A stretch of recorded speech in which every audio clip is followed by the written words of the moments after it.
Good morning, and almost Happy New Year. Not quite, almost, almost. Welcome. Welcome to First Religious Society Unitarian Universalist here in Newburyport, Massachusetts. I'm Alan Seal, and serving as your worship associate today, standing in for Jessica Brown, who is not feeling so well today. So on short notice, I'm here with you again, and it's great to be with you. I'm sure that some of you have come especially for Zach Field today, and that's a wonderful gift. Zach, thank you for being with us. We're really happy that you are here with us today. And if you're here with us for the first time, a special welcome to you. If you're worshiping with us online and would like to access this morning's order of service, you can click on the link just below the live stream window to find that. And if you're here with us in person and you would like a large print order of service or a large print hymnal, just ask one of the ushers and they can help you with that. You'll find lots of activities listed in our order of service of things that are happening here in our church in the coming weeks, so please take note of that.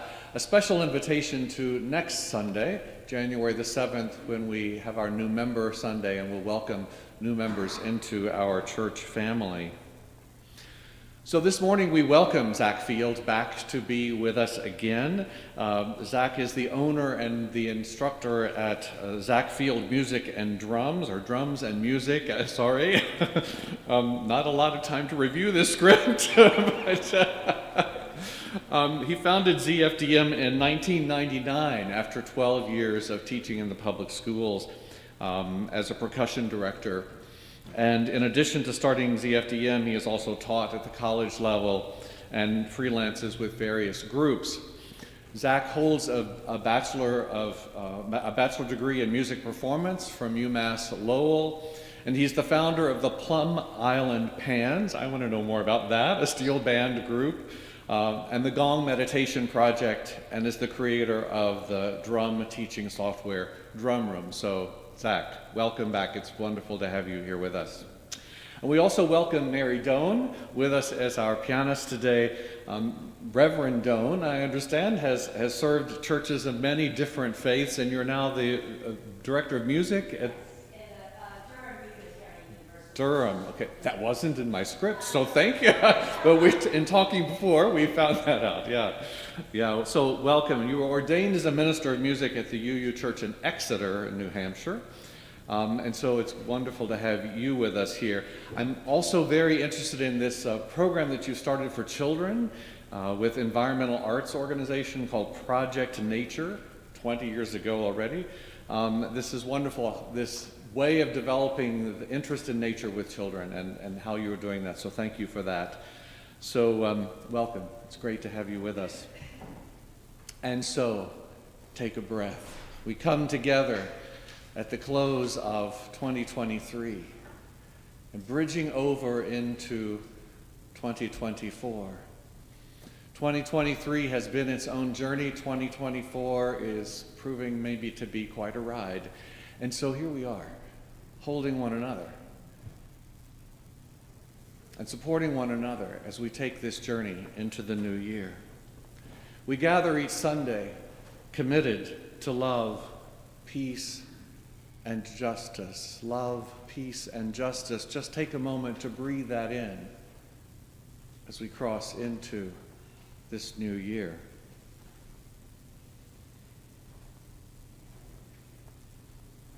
And our mission and our invitation to all of you today and throughout 2024. Come as you are, journey together in love, act with courage, transform our world. Again, welcome today. It's good to be together.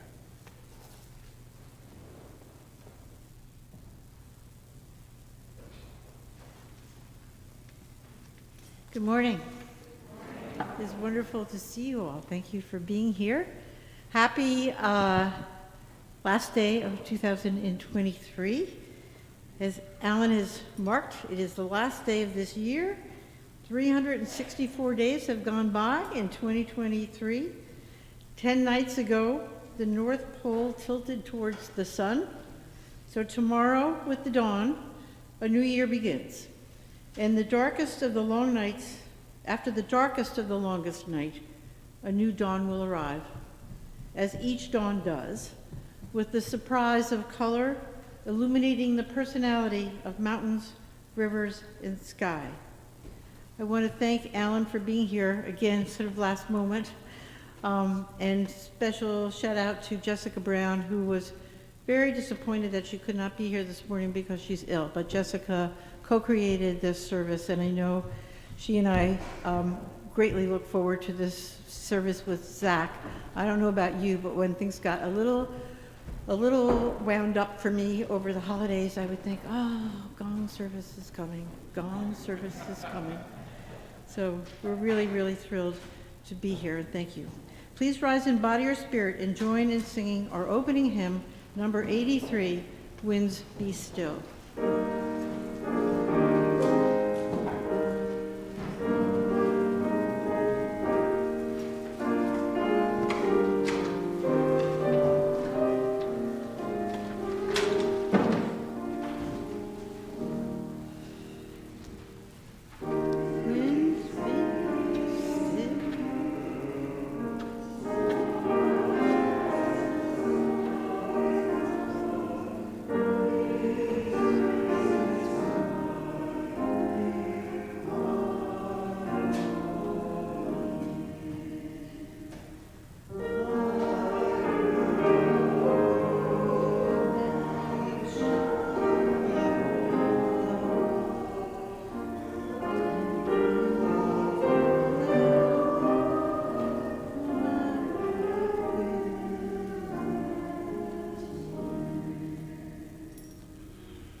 Please join us in our chalice lighting.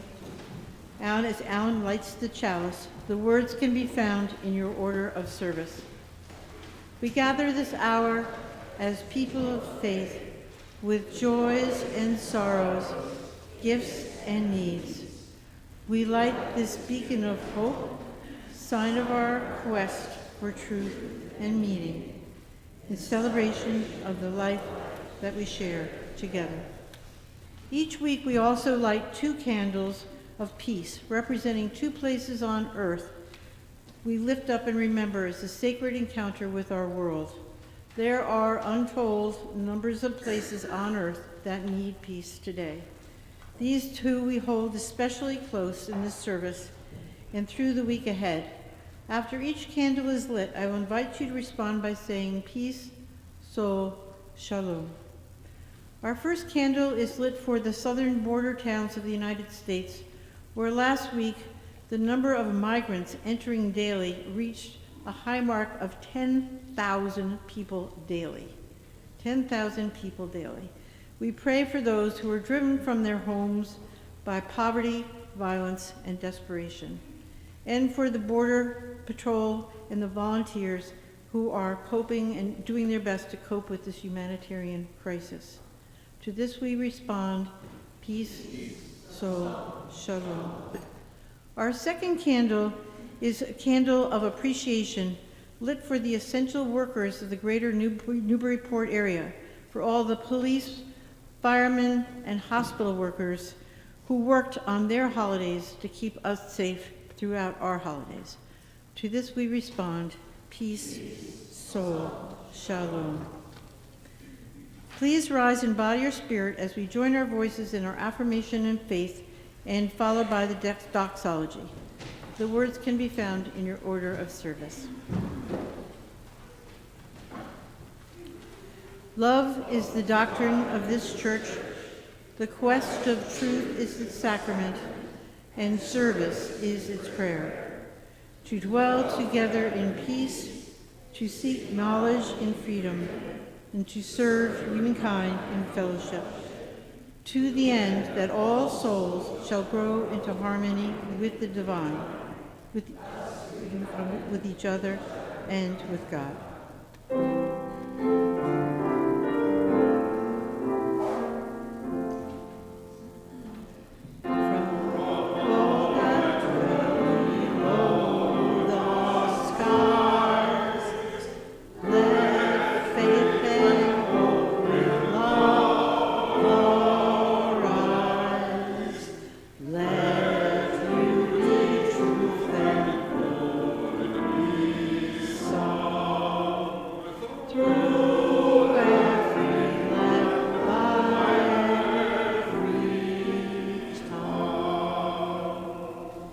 You may be seated.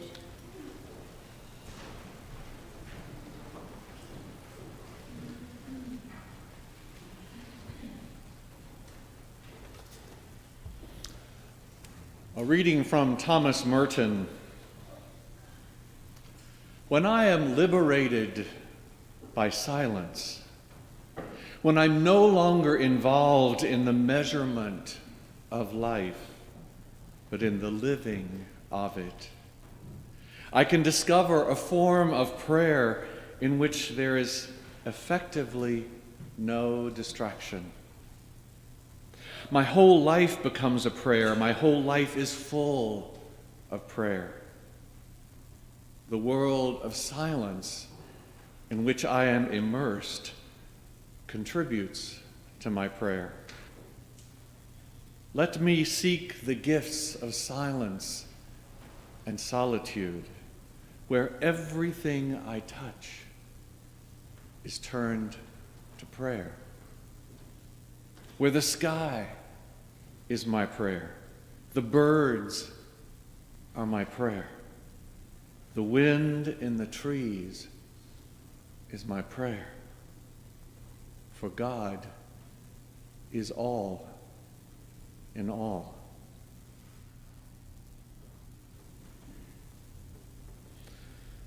The generosity of our community is an essential ministry that supports the work of our church both in Newburyport and beyond.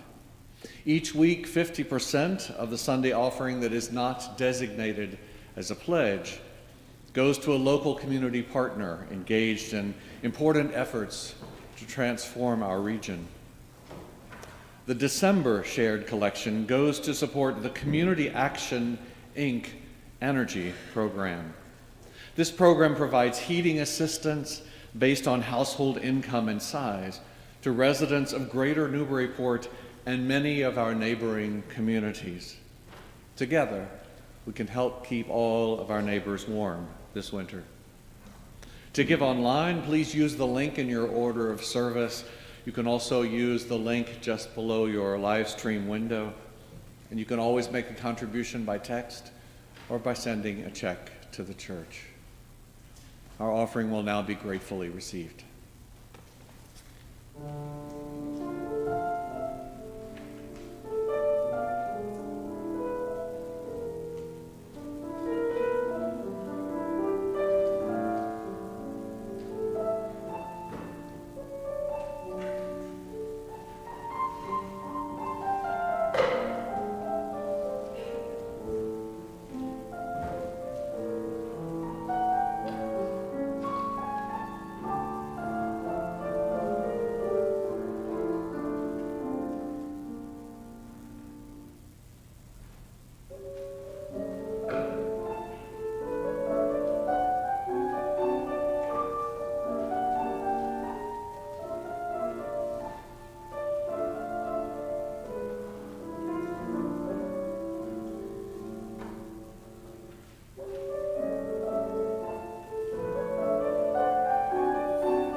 Each week we lift up the joys and sorrows of our beloved faith community.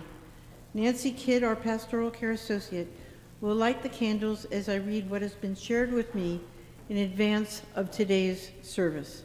If you would like to share a joy or a sorrow to be read in the service, you can always write and send an email to betweenus@frs.org or write in the book located in the vestibule. Our first candle is lit today, a candle of sorrow and gratitude for Dottie Moore, mother of Donnie Rogers. Donnie says that Christmas was his mother's favorite holiday and that she held out until Christmas. She died on Christmas Day. She was 100 years old. She will be greatly, greatly missed. Our second candle today is a candle of concern and care we light for Aster Shepherd. Aster is at Beth Israel Deaconess being treated for cancer, which was recently diagnosed. The colon cancer has metastasized to her liver and lungs. The plan is for her to return to Newburyport for ongoing treatment. Cards can be sent to her at Beth Israel Deaconess. And we light one final candle representing all of those joys and sorrows, though unsaid, which are held in just as much love and just as much care.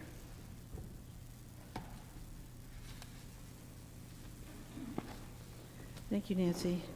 Our first reading today is from John O'Donohue's To Bless the Space Between Us. One night recently, I visited our family farm. A calf had just been born. It had just slumped onto the earth in a wet, streaming mass. At midnight, I went to look again at the cow. By this time, she had licked her new calf dry, and the calf had sucked his first milk. Everything was mild and gentle, illuminated by the moon's mint light. What a beautiful night it was to arrive on earth. Even if this newborn were a genius, it could never possibly imagine the surprise of the world that was waiting when dawn would break, a surprise of color illuminating the personality of mountains, of river, and sky. The liturgy of dawn signals the wonder of a new day. The magic of darkness breaking through into color and light is such a promise of invitation and possibility. No wonder we always associate the hope and urgency of new beginnings with the dawn. Each day is the field of brightness where the invitation of our lives unfolds. A new day is a subtle matrix written into its mystery and its happenings, sent to awaken us and to challenge us. No day is ever the same, and no day stands still. Each one moves through to a different territory, awakening new beginnings. A day moves forward in moments, and once a moment has flickered into life, it vanishes and is replaced by the next. It is fascinating that this is where we live, within an emerging lacework that continuously unravels. Often a fleeting moment can hold a whole sequence of the future in a distilled form. Meanwhile, we dodder through our days as if they were our surest belongings. But actually, no day belongs to us. Each day is a gift. Tragically, it is often when we are about to lose a thing that the scales from our eyes fall from our eyes, but is usually too late. On its way towards us, destiny travels silently until it arrives. Then something we never expected becomes loud around us. Time is where eternity unfolds. The contemplative traditions have always recognized morning as the time to recognize the new day with a sense of creative appreciation and open-heartedness. Alan will now share a second reading, and then Zach will begin.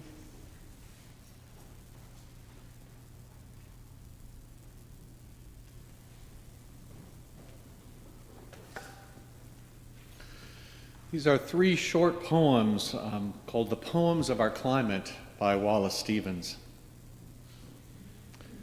Clear water in a brilliant bowl, pink and white carnations. The light in the room more like a snowy air, reflecting snow. A new fallen snow at the end of winter when afternoons return. Pink and white carnations. One desires so much more than that. The day itself is simplified. A bowl of white, cold, a cold porcelain, low and round, with nothing more than carnations there. Say even that this complete simplicity stripped one of all one's torments, concealed the evilly compounded vital I, and made it fresh in a world of white, a world of clear water, brilliant edged. Still one would want more. One would need more than a world of white and snowy sense. There would still remain the ever-resting mind, so that one would want to escape, to come back to what had long been composed. The imperfect is our paradise. Note that in this bitterness, delight, since the imperfect is so hot in us, lies in flawed words and stubborn sounds.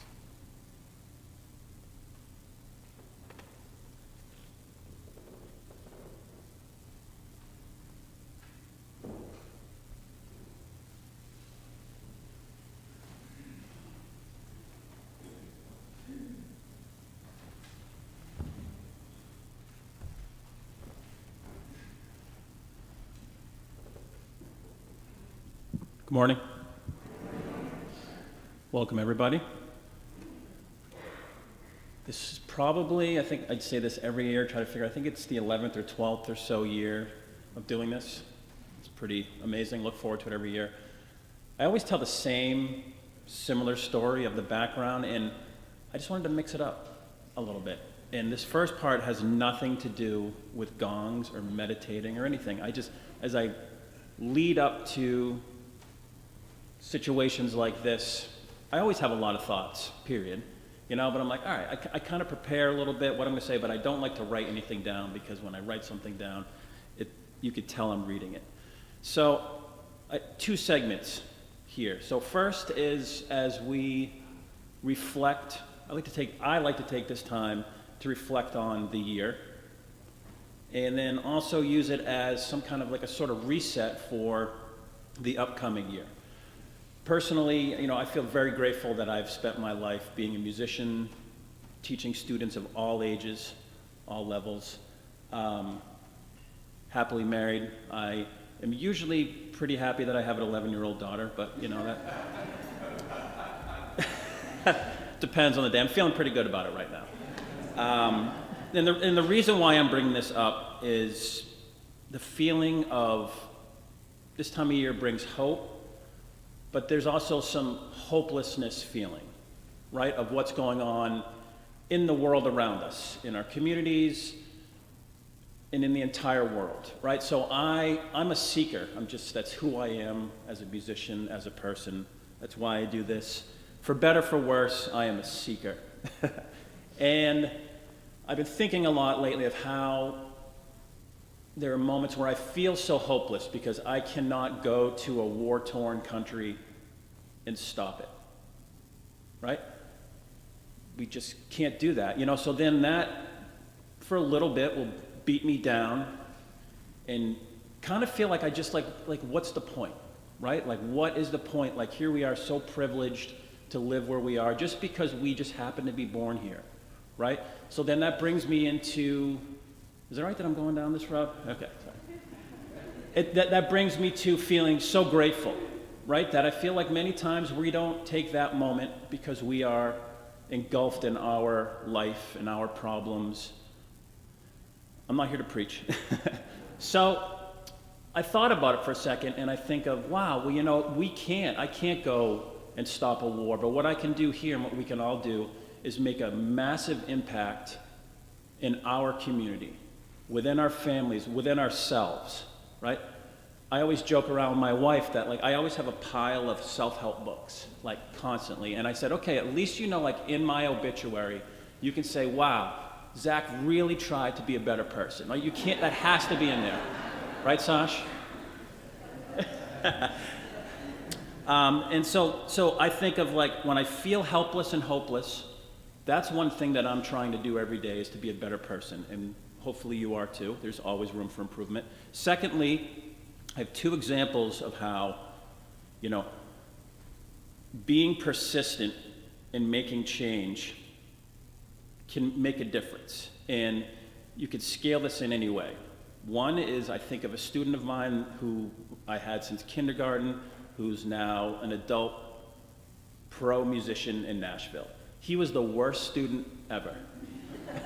He was the worst little kid. I mean, little drummer boys, they're the worst, you know? You know, and I say this to all the people, all my teachers and everything. I said, we have to think big picture. If I gave up on little Ryan McGuire when he was a kindergartner, where would he be right now? He is where he is because I stuck by his side, because he had the drive. And that goes for anything within our community. We can all make that happen here, whatever you're doing. So I feel grateful about that when I feel hopeless. Secondly, we're really big about our daughter not having a phone, okay, cell phone. It's just one of our things, right? And we go out to dinner and we see people on their phones.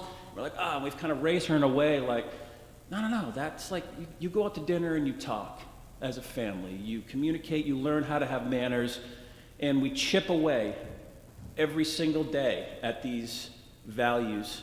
And it's not always easy, right, for those who have had dogs, not that I'm comparing humans to dogs, you know, but whatever, children, whatever, we just chip away every single day with the hopes that there are results. And last night, we were out to dinner, and we just sat there and took a minute as she spoke to this waitress so kindly and so much with confidence, and we praised her after. And I know it's because I'm not tooting my own horn or my wife's horn, but it's like we stuck with this. We were adamant about it, and we kept going. We did not give up. And those little things make a big difference in the world, because then these people go out into the community and continue it. So that's how, when we're feeling hopeless or helpless, those are ways I feel that I can make changes, and I just thought I would share that with you. Let's get to the meditation. I don't even like to call it meditation because that's scary for people, right? We're going to just relax after I've just got you all stirred up about making change. So real quickly, I'm just a musician up here playing gongs. I bought these gongs many, many years ago because I was seeking peace, because I love to work, I love to play drums, I love to teach, and I was like, wow, what if I was playing gongs and I could relax while I'm doing it? So that's how this started. And I just really enjoy it. So the goal here is just to relax. There's no, the key is to just trying to not attach to any of the feelings or thoughts that are passing through. Just detach a little bit.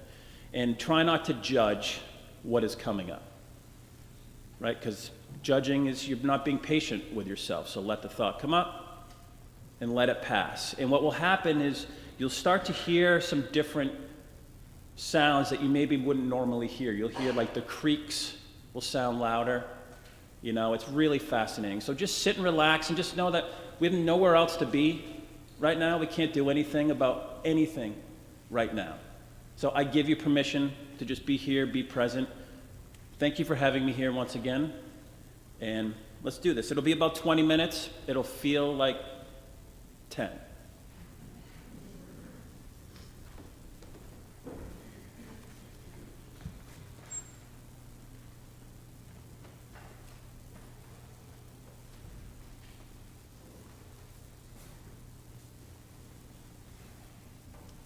And you'll know when it's over because you will hear 3 dings like, you'll hear 3 of those. And back to reality.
Thank you, Zach.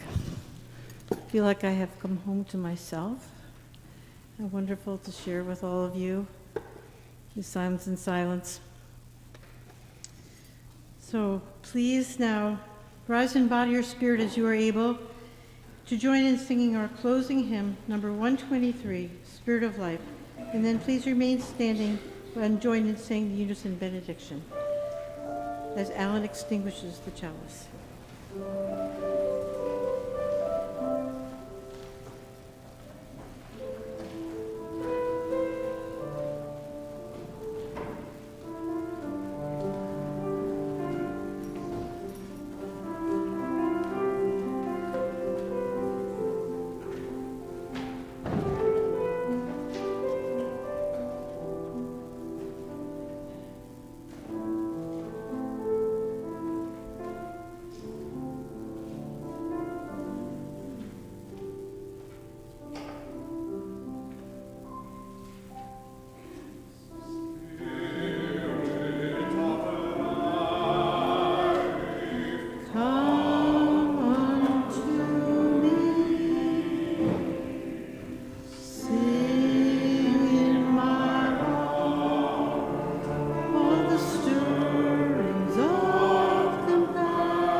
Please remain standing as we say the words to the unison benediction found in your order of service. May the love which overcomes all differences, which heals all wounds, which puts to flight all fears, which reconciles all who are separated, be in us and among us, now and always. And a final blessing for you as you prepare to leave. Go into the surprise of this new year that is waiting for you. Each day is the field of brightness where the invitation of your life unfolds. As we leave and go back to our lives, I would quote one more time John O'Donohue. In the new year, may you have the courage to live the life that you would love, to postpone your dreams no longer, to do at last what you have come here for, and waste your heart on fear no more.